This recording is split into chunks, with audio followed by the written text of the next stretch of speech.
मैं V Omkar Shakti, director of उस्कीबा institute of geography. दोस्तों, आज अपन पढ़ते हैं एक नया चैप्टर आपके लिए ईवीएस का, इन्वायरमेंटल स्टडीज़ एंड पेडागोजी का, जो सीटेट की परीक्षा, यूपी टेट की परीक्षा या किसी भी राज्य की टीईटी की परीक्षा के लिए बहुत ही महत्वपूर्ण उपयोगी है। दोस्तों, यह टॉपिक जो है राज्य की या किसी भी स्तर की जो जीके की परीक्षा होती है उसके लिए मोस्ट इम्पॉर्टेंट टॉपिक के रूप में आपके सामने है ऊर्जा के स्रोत। ये चैप्टर है अगला, ऊर्जा के स्रोत। इसके बारे में अपन पढ़ेंगे। पहली बात एक अपन जानते हैं क्या कि जीव जंतुओं को जीने के लिए ऊर्जा की आवश्यकता होती है। किसी भी जीव जंतुओं को जीने के लिए ऊर्जा की आवश्यकता होती है और वो जो उन्हें कहाँ से मिलती है? भोजन से मिलती है। और आप जानते हो कि जैसे सूर्य की किरणों से हरे पौधे अपना विकास करते हैं भोजन बनाकर। इन हरे पौधों को शाकाहारी जीव खाते हैं, इन शाकाहारी को मांसाहारी खाते हैं, मांसाहारी को सर्वाहारी खाते हैं, सर्वाहारी इन शाकाहारियों को भी खाते हैं, इनको भी खाते हैं, इसीलिए नाम इनका सर्वाहारी है। एक इसमें चरम स्तर के सर्वाहारी होते हैं जो सड़े गले मांस कुछ भी खा सकते हैं, जैसे चील, कौवा, नेवला, ये सब सारी जो आते हैं, ये आपको मैंने पीछे पढ़ा भी रखा है। अब अपन बात करते हैं मेन पॉइंट की। तो जिस तरह से जीव जंतुओं को जीने के लिए ऊर्जा की आवश्यकता होती है, उसी तरह वाहनों को चलने के लिए भी वाहनों को चलने के लिए, मशीनों को चलने के लिए, भोजन पकाने के लिए, बल्ब जलाने के लिए, बिजली बनाने के लिए, उद्योगों के लिए, कल कारखानों के लिए, इन सभी के लिए हमको क्या होती है? ऊर्जा की आवश्यकता होती है। ये चीज़ आपको जानना है। परंतु सबको अलग अलग प्रकार की ऊर्जा की आवश्यकता होती है। अब जैसे देखिए, आते हैं अपन वाहनों को चलने के लिए पेट्रोल, डीजल और गैस की आवश्यकता, उससे ऊर्जा मिलती है। जो भी वाहन होते हैं, जो भी ट्रांसपोर्ट हमारे हैं, इनके लिए क्या है? पेट्रोल, डीजल और गैस से इन्हें ऊर्जा मिलती है। भोजन पकाने के लिए लकड़ी, कोयला, उपले, गैस आदि से ऊर्जा मिलती है। तो वहीं बिजली बनाने के लिए जो ऊर्जा के हमारे स्रोत हैं, वह जैसे कोयला है, पानी है, सौर ऊर्जा है। ठीक है, तो ये सारी चीज़ें हैं आपके पास। पवन ऊर्जा है, तो ये बिजली बनाने के लिए हमको कोयला, पानी, सौर ऊर्जा, पवन ऊर्जा, ये सब चीज़ों की आवश्यकता होती है। उसी तरह कल कारखानों तथा उद्योगों के लिए हमको कोयला चाहिए, डीजल चाहिए, बिजली चाहिए। इन चीज़ों से इनको ऊर्जा मिलती है। तो अब अपन इसमें समझते हैं, ये तो हम जान गए कि किसके लिए कौन कौन सी ऊर्जा होती है। अब अपन समझते हैं क्या कि ऊर्जा के स्रोत कौन कौन से हैं। तो अपन ऊर्जा के स्रोत के बारे में पढ़ते हैं। ऊर्जा के स्रोत, हमें ऊर्जा लकड़ी, कोयला, पेट्रोल, डीजल, सूर्य यानी सौर ऊर्जा, पवन ऊर्जा, जल आदि से प्राप्त होती है। अतः ये सभी क्या हैं? ऊर्जा के हमारे स्रोत हैं। एक लाइन में इसको समझें, यानी वह पदार्थ जिससे हम लंबे समय तक आवश्यक ऊर्जा प्राप्त कर सकते हैं, ऊर्जा का स्रोत कहलाता है। अब अपन बात करते हैं ऊर्जा की विशेषताओं के बारे में। बहुत ही इंपॉर्टेंट चैप्टर है, 5 मिनट बस ध्यान देंगे, आपको हमेशा के लिए काम आएगा। ऊर्जा स्रोत की विशेषताएं, जैसे ये प्रचुर मात्रा में उपलब्ध होने चाहिए, इनका भंडारण, संवहन, प्रयोग आसान होना चाहिए, यानी कहीं भी इनको हम सुरक्षित रख सकें, इनको यहाँ से वहाँ तक आसानी से हम पहुँचा सकें, इनका प्रयोग भी हम बहुत आसानी से कर सकें। दूसरी बात, ये सस्ते होने चाहिए, इनका उष्मीय मान अधिक होना चाहिए, यानी एनर्जी हाई होनी चाहिए इनकी। फिर इनसे हानिकारक गैसों की उत्पत्ति भी नहीं होनी चाहिए, जिससे पोल्यूशन की समस्या ना आए। अब अपन बात करते हैं ऊर्जा के स्रोत का वर्गीकरण, जो सबसे इम्पॉर्टेंट बात है। इससे हमेशा हर परीक्षा में प्रश्न आए हैं, तो इस आधार पर हम इसमें बात करते हैं ऊर्जा के स्रोत का वर्गीकरण। ऊर्जा के स्रोतों को 2 आधार पर बांटा जाता है, वर्गीकृत किया जाता है। पहला एक है समय के आधार पर और दूसरा है उपयोग के आधार पर। तो समय के आधार पर भी यह 2 प्रकार के होते हैं और उपयोग के आधार पर भी ये 2 प्रकार के होते हैं। तो इस बारे में हम पढ़ते हैं, समझते हैं। समय के आधार पर का क्या मतलब है, आइए इसको हम समझते हैं। समय के आधार पर ऊर्जा के स्रोत कितने समय से उपयोग में हैं, और इस आधार पर ऊर्जा के स्रोत 2 प्रकार के होते हैं। जैसे पहला एक परंपरागत स्रोत है और दूसरा गैर परंपरागत स्रोत है। ये इंपॉर्टेंट बात है, हमेशा पूछ देता है, टॉपिक दे देगा, पूछेगा कि कौन सा परंपरागत स्रोत है और कौन सा गैर परंपरागत स्रोत है। परंपरागत स्रोत क्या होते हैं? इनका उपयोग बहुत लंबे समय से हो रहा है, यानी कंटिन्यूअस चल रहे हैं, जैसे कोयला, पेट्रोल, गैस, पवन ऊर्जा, पवन बिजली ऊर्जा, लकड़ी ऊर्जा, उपले आदि से जो ऊर्जा हमको मिलती है, ये परंपरागत स्रोत हैं। गैर परंपरागत स्रोत में क्या है भैया? इनका उपयोग कुछ समय से ही हो रहा है, यानी कुछ समय से ही, जैसे ही हमारी टेक्नोलॉजी बढ़ी, हमारा वैज्ञानिक अनुसंधान स्तर बढ़ा, तो हमने इन चीज़ों को अपनाया। जैसे सौर ऊर्जा, भूतापीय ऊर्जा, ज्वारीय ऊर्जा, परमाणु ऊर्जा, ये सब ऊर्जा के गैर परंपरागत स्रोत हैं। तो परंपरागत स्रोत और गैर परंपरागत स्रोत, इनसे हमेशा प्रश्न आते हैं, आप इनको दिमाग में रख लीजिएगा, ये आएंगे ही आएंगे पक्का, एक प्रश्न तो आपका आना ही आना है। अब हम इसमें बात करते हैं क्या कि उपयोग के आधार पर। उपयोग के आधार पर क्या, एक बार प्रयोग हो जाने के बाद उनका दोबारा उपयोग किया जा सकता है कि नहीं किया जा सकता है। इस आधार पर भी ऊर्जा के स्रोत दो प्रकार के होते हैं, एक नव्यकरणीय ऊर्जा और दूसरा अनव्यकरणीय ऊर्जा। नव्यकरणीय ऊर्जा मतलब जिनको नया किया जा सके, ठीक है, अक्षय ऊर्जा भी कहलाता है। जैसे इस पे बात करते हैं, नव्यकरणीय या अक्षय ऊर्जा क्या है, ये एक बार उपयोग होने के बाद दोबारा उपयोग हो सकते हैं, इनका भंडार समाप्त नहीं होता, यानी कभी ये खत्म नहीं होते। सबसे महत्वपूर्ण बात क्या है, इनसे प्रदूषण भी नहीं होता। जैसे सूर्य ऊर्जा, पवन ऊर्जा, भूतापीय ऊर्जा, ज्वारीय ऊर्जा, जल विद्युत ऊर्जा, बायोगैस ऊर्जा, ये सब जो है ऊर्जा के क्या है, नव्यकरणीय स्रोत हैं। अब हम आते हैं अनव्यकरणीय, यानी जिनको दोबारा नया न किया जा सके। देखो, ये एक बार उपयोग होने के बाद दोबारा उपयोग नहीं हो सकते, इनके भंडार समाप्त हो जाएंगे। और सबसे महत्वपूर्ण बात, इनसे प्रदूषण होता है, जैसे लकड़ी, कोयला, पेट्रोल, डीजल, परमाणु ऊर्जा, गैस, ये सब ऊर्जा के क्या है, अनव्यकरणीय स्रोत हैं। तो आपको ये चीज़ दिमाग में रखनी है, और ये इससे हमेशा प्रश्न आता है कि परंपरागत स्रोत कौन से हैं, गैर परंपरागत स्रोत कौन से हैं, नव्यकरणीय ऊर्जा के स्रोत कौन से हैं, और नव्यकरणीय ऊर्जा के स्रोत कौन से हैं। नव्यकरणीय ऊर्जा को अक्षय ऊर्जा कहते हैं, यानी जिनका कभी क्षय नहीं होता, अक्षय मतलब वो कभी ख़त्म नहीं होते। तो ये आपको बहुत ही इंपॉर्टेंट बात है, और एक जगह मैंने आपको रखी है कॉम्पिटिटिव स्टडी के लिए, आप इसको एक जगह से पढ़ भी सकते हैं, और बहुत ही इंपॉर्टेंट है। आप इसका स्क्रीनशॉट लेकर अपना नोट्स भी बना सकते हैं, चीज़ों को एक बार सुन लेंगे तो ज़्यादा याद हो जाएगा आपको। अब आते हैं ऊर्जा के विभिन्न स्रोत, ये इनके बारे में भी बात करते हैं, इनसे भी प्रश्न आते हैं। जैसे पहला स्रोत है क्या, कोयला। यह बहुत प्राचीन ऊर्जा का स्रोत है, यह पृथ्वी की भूपर्पटी में पाया जाता है। मोस्ट इंपॉर्टेंट लाइन, इसका निर्माण वनस्पतियों के दबने से हुआ है। इसका मुख्य घटक क्या होता है, कार्बन होता है। इसका उपयोग कहाँ कहाँ कर सकते हैं हम, इसका उपयोग खाना पकाने में करते हैं, ताप बिजली घरों में करते हैं, इससे कोक, कोलतार, कोल गैस आदि जो है क्या होती है, प्राप्त की जाती है। तो ये चीज़ें आपके पास हैं। अब देखते हैं इसमें पेट्रोलियम। पेट्रोलियम की बात करते हैं या कच्चा तेल की बात करते हैं। पेट्रोलियम को कच्चा तेल भी कहते हैं। यह गाढ़े रंग का काला बदबूदार द्रव होता है। इंपॉर्टेंट बात, यह गाढ़े रंग का काला बदबूदार द्रव होता है। यह जमीन के नीचे वनस्पतियों एवं जीव जंतुओं के दबने से बनता है।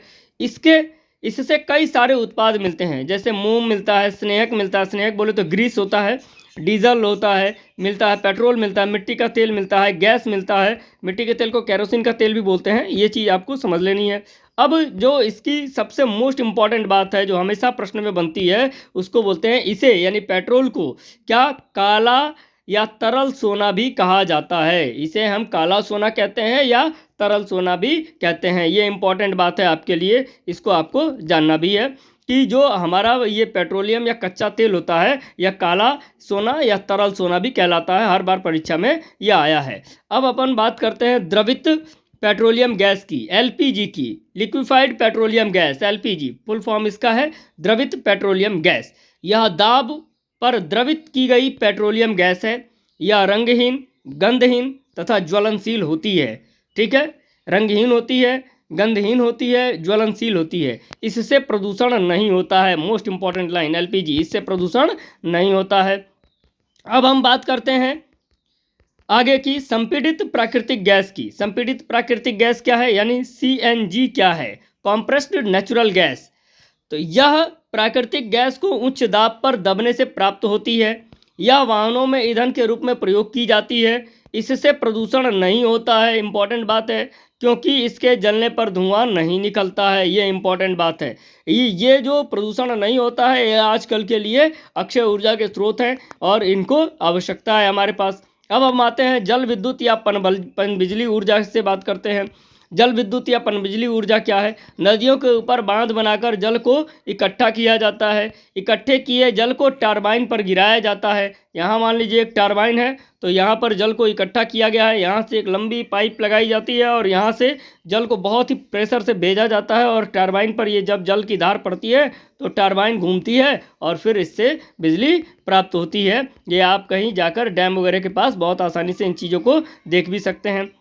टरबाइन पर जिससे इकट्ठे किए जल पर टरबाइन पर गिराया जाता है और जिससे टरबाइन चलता है और बिजली बनती है। लाभ क्या है? यह सस्ती होती है, इससे प्रदूषण नहीं होता है, यह ऊर्जा का नवीकरणीय स्रोत है या नवीकरणीय स्रोत है। अब हम आते हैं बांधों से लाभ की बात करते हैं और बांधों से हानि की बात करते हैं, जो इम्पोर्टेंट है। इससे भी प्रश्न आते हैं आपके यहाँ। बांधों से लाभ क्या है? यह बाढ़ को रोकता है, इकट्ठा हुआ जल खेतों में सिंचाई के काम आता है। हानि क्या है? इससे बड़े पैमाने पर विस्थापन यानी पुनर्वास की समस्या उत्पन्न होती है। यानी जहां आप बांध बना रहे हैं वहां पर अगर किसी का घर है, वो रह रहा है, आदिवासी समुदाय ज़्यादा रहते हैं, तो उनको कहाँ आप फिर ले जाएंगे, रखेंगे? इसके विस्थापन की ज़्यादा समस्या आती है और इसके लिए कई सारे आंदोलन भी हुए हैं। और ये पहला चैप्टर मैंने ईवीएस का इसी से शुरू किया था कि जहाँ पर पर्यावरण को बचाने के लिए बहुत सारे आंदोलन भी हुए थे, जैसे नर्मदा बचाओ आंदोलन, बहुत सारे आपने जान रखे हैं। ठीक है, आइए। इससे पर्यावरण का संतुलन बिगड़ जाता है, जीव जंतुओं के आवास डूब जाते हैं। मनुष्यों को तो आप बचा भी सकते हैं, पर जीव जंतुओं को कहाँ ले जाएंगे? तो जीव जंतुओं के आवास डूब जाते हैं और यह खर्चीला भी होता है। तो कुछ लाभ भी है इससे, तो कुछ हानियाँ भी हैं। तो आपको लाभ और हानियाँ दोनों जानना चाहिए। फिर अब आते हैं सौर ऊर्जा की बात करते हैं अपन। सौर ऊर्जा क्या है? सूर्य की ऊष्मा और प्रकाश से हमें जो ऊर्जा प्राप्त होती है उसी को हम सौर ऊर्जा कहते हैं। सौर ऊर्जा को सौर सेलों द्वारा विद्युत ऊर्जा में बदला जाता है। सौर सेल बोले तो सोलार पैनल जो लगाए जाते हैं और वहीं से सौर सेलों द्वारा विद्युत ऊर्जा में बदला जाता है। आप सबने देखा भी होगा, और तो हर जगह लगा हुआ है। सौर ऊर्जा से लाभ की बात करते हैं अपन। गवर्नमेंट भी बढ़ावा दे रही है इसको। सौर ऊर्जा से लाभ क्या है? यह नवीकरणीय ऊर्जा का स्रोत है। यह असामाप्य है, यानी कभी समाप्त नहीं हो सकता। यह प्रदूषण नहीं करता है। यह लगभग पूरे वर्ष हमको मिलता है। आप इसको पढ़े हो कि 0 अंश अक्षांशों से लेकर 23.5 अंश और 23.5 अंश यानी कर्क रेखा से मकर रेखा के बीच में सूर्य वर्ष भर लंबवत सीधा चमकता है और यहाँ पर 12 घंटे की दिन और 12 घंटे की रात होती है। और इसी प्रक्रिया में सूर्य उत्तरायण और दक्षिणायन की क्रिया भी करता है, जिससे जो है ध्रुवों की ओर जो है कभी रात होती है और कभी दिन होता है। तो कहीं दिन बड़ा होता है और कहीं रात बड़ी होती है, फिर दिन छोटा होता है और रात छोटी होती है। तो ये सब चीज़ें हैं आगे की हैं, मैं आगे के चैप्टर में आपको ये चीज़ पढ़ाऊंगा। अब आते हैं सौर ऊर्जा से हानि भी हम जान लें। सौर ऊर्जा से हानि क्या है? कि यह केवल दिन में ही उपलब्ध होता है। समझ? देखो, संभववादी मानव है, उसके पास एक भी मिनट का समय नहीं है। तो प्रकृतिवादी ये कह सकता है क्या कि हमको दिन में तो मिल रहा है ना, पर संभववादी कहेगा नहीं, मेरा रात तो बेकार जा रहा है, मुझे रात में भी ये चाहिए। फिर और अगला क्या है? वर्षा और शीत ऋतु में इसकी उपलब्धता थोड़ी कम हो जाती है, यह खर्चीला भी है। ठीक है, तो ये चीज़ें आपको जाननी है। सौर ऊर्जा से बात करते हैं। अब अपन पवन ऊर्जा की बात करते हैं, या पवन ऊर्जा या वायु ऊर्जा की बात करते हैं। इंपॉर्टेंट है, इससे भी प्रश्न आ रहा है। पवन ऊर्जा का उपयोग प्राचीन समय से हो रहा है। प्राचीन समय में पानी के जहाज पवन ऊर्जा का ही उपयोग करते थे। वास्को डिगामा, कोलंबस, राजकुमार हेनरी, फ्रेडरिक मैगेलन, ये सब जितने भी नाविक यात्री थे, जेम्स कुक, सब के सब पूरे के पूरे जो है ये पवन ऊर्जा का ही उपयोग करके अपनी नाव को आगे बढ़ाते थे। पवन की गतिज ऊर्जा ही पवन ऊर्जा है। पवन की गतिज ऊर्जा ही पवन ऊर्जा है। गति के कारण उत्पन्न होने वाली ऊर्जा को हम क्या बोलते हैं? गतिज ऊर्जा कहते हैं। इससे पवन चक्की द्वारा प्राप्त किया जाता है। जो पवन ऊर्जा हमको पवन चक्की के द्वारा हमको प्राप्त होती है। अब हम पवन ऊर्जा के उपयोग के बारे में पढ़ते हैं और उसके लाभ के बारे में पढ़ते हैं। पवन ऊर्जा का उपयोग क्या है? यह लोगों को एक जगह से दूसरी जगह ले जाने के लिए इसका उपयोग होता है, जैसे पानी के जहाज़ों द्वारा। विद्युत उत्पादन में इसका उपयोग होता है। भूमिगत जल को ऊपर खींचने में, अनाजों को पीसने में इसका उपयोग होता है। पवन ऊर्जा के लाभ की बात करते हैं अब। यह सभी जगह उपलब्ध है। यह नवीकरणीय है, इससे प्रदूषण नहीं होता है। तो ये सारे बहुत सारे लाभ हैं इसके पवन ऊर्जा के। अब हम बात करते हैं आगे पवन ऊर्जा से हानि की। हानि क्या होती है पवन ऊर्जा से? यह महंगा है थोड़ा, यह पक्षियों के लिए हानिकारक है। जो पवन की जो लंबी लंबी जो है पवन को घुमाने के लिए जो पवन चक्कियाँ लगी होती हैं, जो ऐसे उसके पंखियाँ लगी होती हैं, पंखियाँ बहुत ही तेज़ गति से राउंड करती हैं। तो जब ये पंखियाँ राउंड करती हैं तो उस समय क्या होता है? उस समय ये होता है कि जो पंछी होते हैं उनके पंख जो है क्या हो जाते हैं, इसमें फंस के कट जाते हैं। तो इसलिए यह थोड़ी सी आपको लिए क्या होता है, हानिकारक है। दूर संचार के संदेशों में यह व्यवधान भी उत्पन्न करता है। अब यहाँ से रेडिएशन गुजर रही है तो यह इसको जो है मूव कर देता है इधर उधर, तो व्यवधान भी उत्पन्न करता है। तो इससे ये हानियाँ हैं आपको। अब हम बात करते हैं इसमें गोबर गैस की या बायोगैस की। गोबर गैस या बायोगैस। बायोगैस जैविक अवशेषों, गोबर, रसोई के अपशिष्ट पदार्थों के बैक्टीरिया द्वारा अपघटन से प्राप्त होता है। इसका उपयोग खाना बनाने में और जैव खाद प्राप्त करने में होता है। इसका उपयोग ट्यूबवेल चलाने में भी होता है। ये इंपॉर्टेंट बात है, इससे भी प्रश्न आ रहे हैं आजकल, तो आपको जानना है इसके लाभ क्या हैं और इससे हानि क्या है। तो लाभ की बात हम करते हैं इसमें। यह सस्ता है, यह प्रदूषण मुक्त है, यह उपयोग में आसान है, यह सर्वव्यापी है यानी हर जगह उपलब्ध है। इससे लकड़ी और जीवाश्म ईंधनों की बचत होती है। तो भैया ये तो इससे लाभ हो गया। अब हम इससे आते हैं हानि क्या है इससे। तो हानि देखो क्या है भैया, मीथेन और कार्बन डाइऑक्साइड गैसें निकलने के कारण यह हरित गृह प्रभाव होता है इससे, यानी ग्रीन हाउस इफेक्ट को ये ज़्यादा बढ़ावा देता है।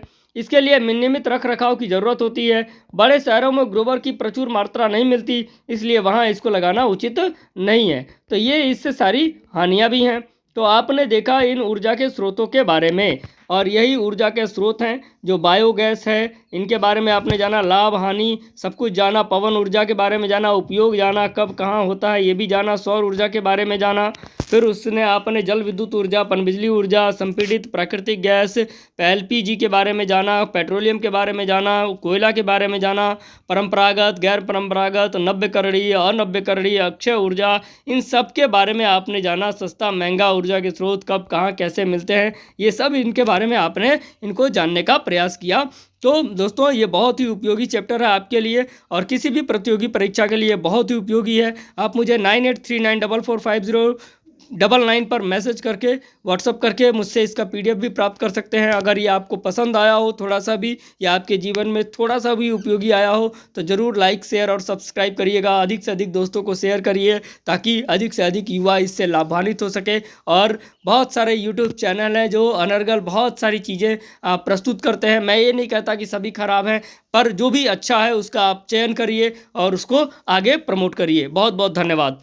Thank you.